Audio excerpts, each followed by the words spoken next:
Овој месец ќе започнат работите на автопатот Скопје-Блаци, изјави заменик министерката за транспорт Калтрина Зеколи во емисијата Клик Плюс. Станува збор за делот од 10 километри. Според Зеколи работите ќе започнат од Скопје кон Блаце, поради што и веќе завршените 2 километри нема да може да се пуштат во употреба, бидејќи асфалтирањето завршува на висока ридаста површина.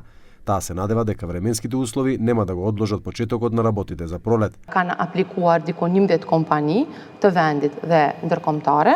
Mund të them që është zvogluar rreti në 3 kompani që i plotësojnë kushtet më shumë dhe çka është ajo që më gëzon më së shumti, se janë brenda buxhetit të parapar, madje ka shifra që janë shumë të kapshme se sa që kemi menduar ne se do të shohim kur t'i hapim.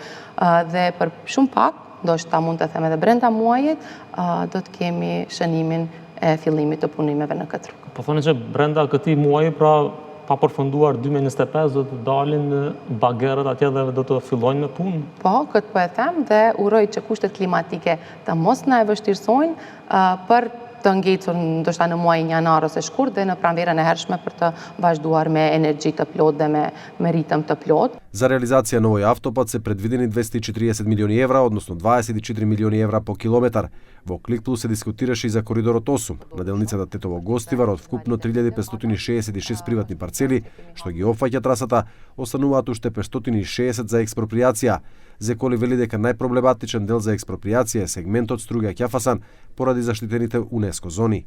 Po kemi procedura kontestuese të tilla të cilat e pengojnë realizimin e shpronësimit.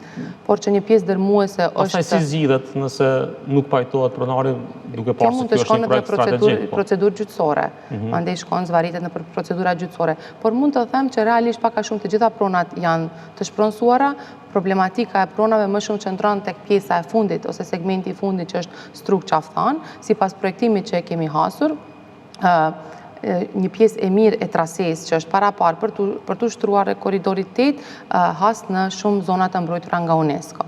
На сегментот Гостивар Букојчани од предвидените 30 километри, 10 километри се веќе отворени за работа. Сегментот Букојчани Кичево го очекува објавувањето на компанијата која го добила тендерот, а работите ќе започнат на пролет 2026. Од Кичево до Охрид пуштени се 34 километри, а во изградба се уште 23, кои се очекува да завршат до крајот на 2026. Според плановите, целиот коридор 8 треба да биде завршен во 2029 година со вкупна цена од 1 милијарда евра.